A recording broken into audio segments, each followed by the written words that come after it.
Hey everybody, and welcome to another weekly video. This week we're going to be doing our sketch of the week, going back to our classic rock series, sort of, and drawing Jerry Garcia, the founding member of the Grateful Dead. And we're gonna do one that's a little bit different than some of the ones that I've been doing. We're gonna be trying to capture him kind of in mid playing and jamming sort of feel. So, well, let's get going. I'm going to base it on this particular um, piece of reference. Although, as usual, I've got many other pictures popped up here just to take a look at different angles of his face so I can see various aspects of his features and his expression and that sort of thing. But I'm going to base it on this one.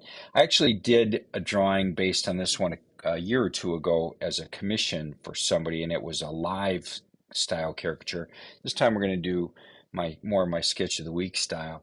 So this is a tricky angle, right? Because his head is it's a three-quarter view with his head backwards, where we're kind of looking up his nose and he's leaning away from us, and there's just a whole lot of interesting angles and stuff going on here. So let's just jump right in it. Well, the obvious thing about Jerry clearly is his hair and his beard. I mean, he's a very hairy guy, right? So that's going to be a huge focus of this particular drawing. So people ask me, so when you do a caricature of somebody like this, is hair, or anybody really, is hair a part of head shape? That's something that I get asked a lot. And the answer to that is sometimes. It depends on, how much the hair really impacts the overall presence and look of somebody. And of course, everybody's hair is important, but how much does it really define, the person's look? And in some cases, it's so much part of their overall look that it really does become a major part of head shape, right? And then other times, not so much. It's more like, well, it's obviously important, but it's just sort of part of just the top of the head, and it isn't really that important of the person's presence, and how they really look. So, um, in this particular case, though, I mean, this beard is, you don't see his chin, you don't see his jaw, you don't see his mandible bone. He's just got this gigantic, mass of beard down here. And that just makes it too important, so it's definitely something we have to consider. The weight, of how much of his the weight of his head is part of his beard. And I'm sure he's got a lot, bigger top of a head than, um, uh, but because that beard just has so much incredible weight to it, there's that it's going to be a huge part of his head shape. So, and then he's got kind of this flyaway hair, right? He's got a lot of hair, obviously, but it's also a lot of his weight, So he ends up not having that much face, really, that shows up here. It's mostly hair and beard. In fact, we're going to move this. I'm going to make this a little narrower up here. So the overall opening of his face, where you actually see his, his parts of his skin, isn't all that much. Uh, okay, so let's try that again. Just sorry, just had a little interruption at the front door, so had to pause things a second ago. All right.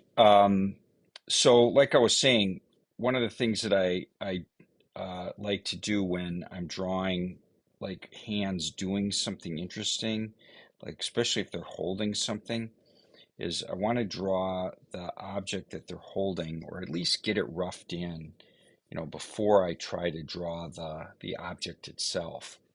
Um, And the reason I do that is because I just want to make sure that that the object itself really fits in the hand, and the hand fits around the object. And it's difficult to do when you don't really know what the hand is doing, or if you don't feel like that whatever the thing is that you're drawing is really being held in the hand.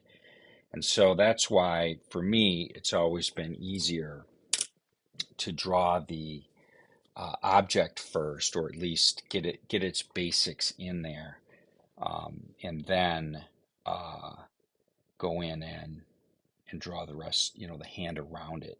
Then, at least in my case, I usually feel like I've got a much better solid feel of that object in the hand as opposed to drawing them separately. Now, just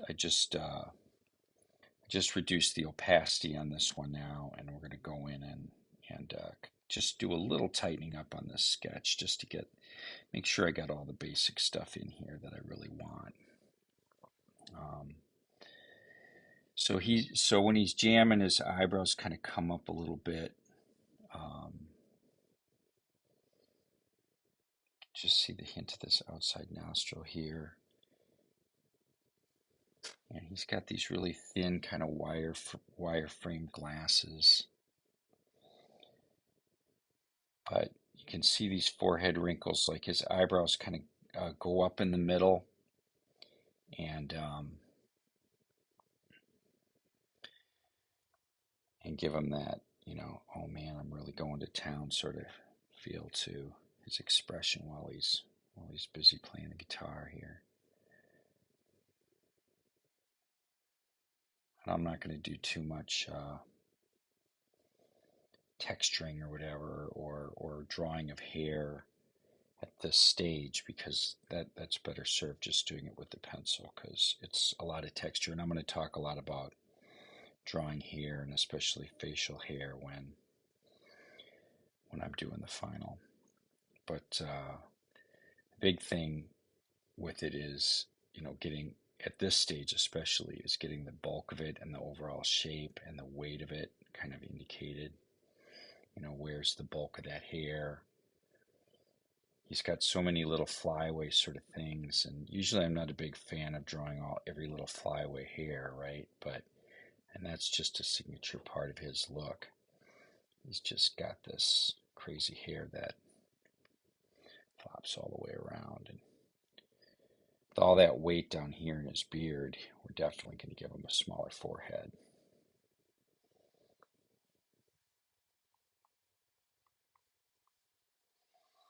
In fact, I think I don't want to get too crazy with any of the details at this stage. This little digital sketch that I do. And people wonder, a lot of people ask me, so why do you do it digitally? I mean, if you're going to end up doing it traditionally anyway, why don't you just sketch it out traditionally?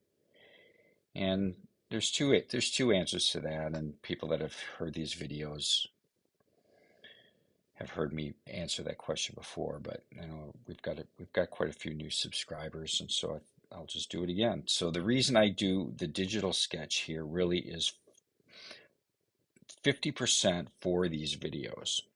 It's just very much easier for me to do the sketch, the initial sketch like this. So with digitally, because it's much more of my natural position drawing. Like I do a lot of moving around when I draw. Like sometimes I get in really close, when I'm working on a detail or a specific area of the drawing. And then sometimes I back far away so I can see the whole thing, and I'm moving around a lot, and sometimes I get in really close to the paper. And this is a big part of putting it together, from nothing to your basic more or less complete sketch, or completely figured out sketch, I should say. And I can't, it's very hard for me to do that with a camera in the way. So in order to do that sketch with the camera over my shoulders sort of thing, there's actually quite a bit of, boy, I really screwed up these frets, didn't I? There's just a lot of stuff in the way, with the cameras, uh, in some cases, really between my face and and the drawing board, so, or in yeah, in the sketch. So it makes it pretty hard for me to do a good job. It's different than my usual process, and it's uncomfortable, and the results aren't quite what I'd like it to be. So by doing these loose sketches like this, digitally, I'm right over top of my drawing board. I mean, this is just a screen capture video, so there's no camera involved. The computer is capturing the screen, and that makes it so I'm drawing just like I always do, and that makes it easier for me. And I think the results are better, and you're able to see it better. And then when we go to do the final, that's different. Then I've got I can it's mostly just rendering, so it isn't quite as intense. And the basics are in place, so I can just concentrate on line work and capturing texture or whatever. So, well, I think that's probably all we really need here to get going with Jerry. So let's move this one over to the drawing board and we'll get going. Right, here we are on the drawing board side of things. Let's just get right into it. As you can see, I didn't do much work transferring this drawing over. I kept it really, really basic as far as how much detail I put in from our little preliminary beginning drawing we did over on the computer, because so much of Jerry Garcia's look here is about his hair, and frankly, most of that is very much texture, right? So when you draw hair, and I've mentioned this a number of times on these videos, there's sort of two aspects to hair, right? There's the basic shape and volume and flow of the hair, the part that makes it part of the overall look of your particular subject. So the bulk of it, how big is it? It's almost like any other feature. If you want to exaggerate how big the hair is, you want to exaggerate certain aspects of the hair. That's mostly the bulk, the mass of it, and the overall shape and how it relates to the head shape, or how it's part of the head shape. Then you have the physical aspect of the hair, like the hair itself, and especially when you're working in line and or values. I mean, hair is a complicated type of shape. It's not a well-defined thing like the nose that's got edges and has got a very defined mass. Hair does not. Hair is mostly made up of air, quite frankly. So capturing it in line can be very, very challenging. So the thing with it is that you just have to pretend. Don't think of it as hair. Okay, you have to think of it as texture and volume and light and shadow over shapes, just like you would any other kind of shape in the face. And because hair isn't made of a solid surface, the things to make up those values tend to be stuff that's more like of a textural feel, so it isn't really like I'm drawing individual hairs. What I'm really trying to draw is the light and shadow created by those hairs, and the overall look of it, and how that shadow creates the shapes that you see.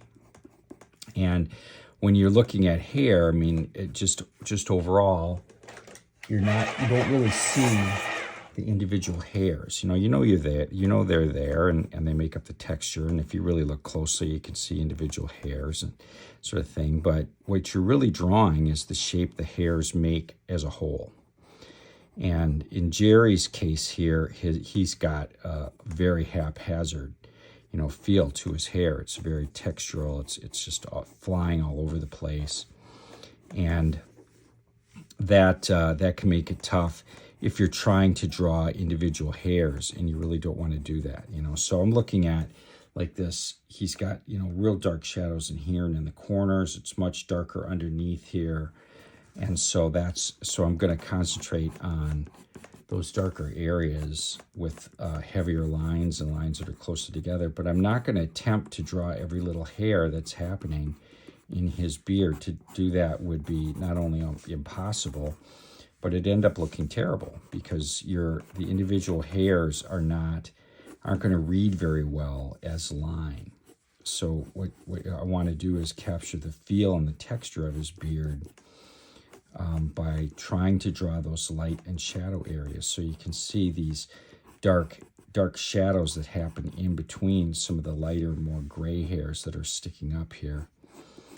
And I'm going to draw lines that represent the texture of that hair, but not necessarily, really individual hairs. Don't get me wrong, you don't want to throw a bunch of lines in here haphazardly crisscrossing all over the place and just create a mess.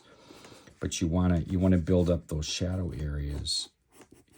And it's more difficult when you've got something like this, where it's, there is no real flow to the hair. I mean, it's just all over the place, and that makes it tougher in some ways, because you don't have any coherent, orderly sort of fashion that's happening with, like hair that flows down the side of the head, has got a ribbon sort of effect to it, and the hairs are all going, or most of them going in a similar direction, and that there's an order to that, But with his beard here, for example, I mean, he's just got hairs going every which way, and in some cases you would think, oh, well, that does make it a lot harder, but really, if you don't think of it as hair, it actually makes it a little bit easier, because now what I'm doing is just I'm creating the texture of his beard, right? So I'm not necessarily, I don't have to worry so much about individual hairs, and I can be a lot looser with this stuff. And as I get down into the area here underneath, where the much darker shadows are, I'm going to make my lines closer together. See, his hair sort of gathers together underneath his chin. It grows up from underneath his neck up into his chin area here. So, you want to follow the flow of the hair and where it's flowing, but then when it starts to go in different directions, you can almost do a crosshatch pattern. That's what I'm kind of creating down here, and I'm going to have less lines in between, or less space in between my lines down here, where his beard is very dark and where that shadow underneath his chin is really strong. He's got a pretty strong shadow in the corners of his mouth here too. You can see that bottom lip is really coming out a little bit at us. You can just see his teeth in there. I'm going to shadow that a little bit.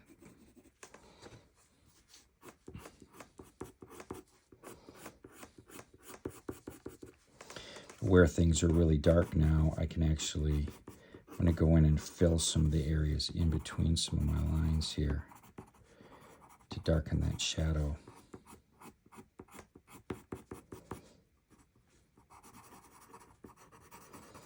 And at one point, right in the bottom part of his chin here, it's so dense that you don't see any hairs at all. It's just this huge black mass. So I can just really kind of scribble that in and get that really dark.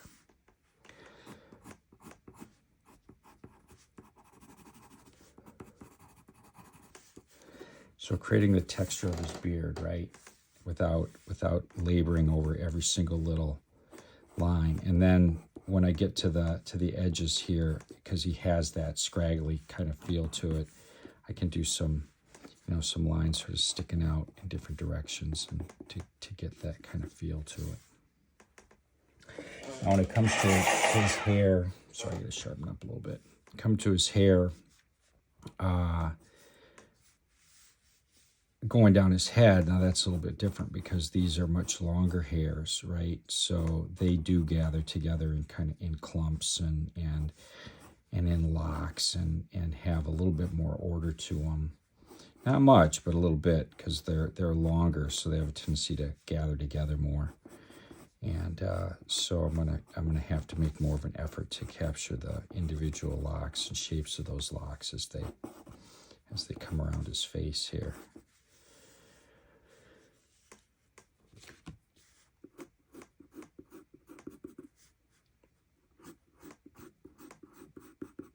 So like I said, I did one of this particular, somebody asked me to do a commission of Jerry Garcia for this last little virtual Comic-Con thing I did back in mid-October. And I did a different take on it for that one. And it was him standing upright, and facing a different direction and not as bent into his jamming as he was in this one, in this particular reference. But then it occurred to me when I did that, I said, I remember doing that one that I did a couple years ago, I guess it was, the last time I did one of these virtual things. And I really liked how, that particular angle was really interesting to do. So I thought I would take that reference again and try more of a sketch of the week style.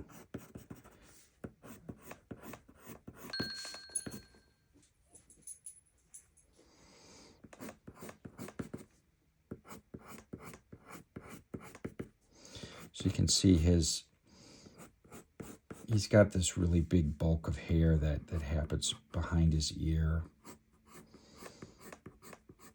And it's so tight up against, or it's so bulky that it completely covers his neck, and we don't see any of his neck between his beard and his neck area here. That gets pretty dark right in that area. It's really dark behind his ear. And similar to what I did with the beard here, now as we get towards the top of his head, and especially on the sides right here, things are really scraggly. I mean, there's just hairs going everywhere. So again, I want to simplify this, right, as well. That's another great thing that's really important to do with hair, is to simplify the shapes and get the essence of them without having to belabor every single little hair. And so I'm going to try to get that scraggly feel on the side of his head without trying to do every little single hair that's here. This is really weird, where it sort of sticks up here and then sticks out on the side like this, and bunches back up as it goes back up the top part of his head here, the back side rather. So this becomes really an exercise in trying to capture the texture and feel of the hair without drawing every single little hair. And you might say, well, Tom, you're drawing every single little hair. Not even close. I mean, there are got to be tens and tens of thousands of strands of hair in anybody's hairdo, let alone this one. And to try to draw every single one would, of course, be ridiculous. And it would look so unnatural and weird. The way the human eye focuses, like, you can't focus on that much stuff. So what you really see is just a bunch of, vague shapes and values and things like that. And it isn't really, you don't see individual hairs. Intellectually they're there, of course. But that your skin is full of pores. But when you look at the skin, do you see those things? No, they're too small or too far away. They gather together and blend together and don't register as individual little pores. You know they're there, but you would never draw them. Why would you draw every single little hair the same way? Now because he's got this crazy flyaway goofiness to his hairstyle, I'm gonna do a lot more of the flyaway type hairs than I ordinarily would do. But I'm not gonna sit here and draw or try to draw every single little hair, obviously. So one of the things about this particular one is that Garcia has like an iconic look, and it's one of those things where you're drawing caricatures of anybody, especially somebody that's really famous. Is you gotta choose like an expression or a look or a presence, as I always say, that's very iconic for them. When you've only got one image, that's kind of important to choose something that really reads as that person. I'm going to switch to a different pencil here if I have one, to do some of the cross-hatching.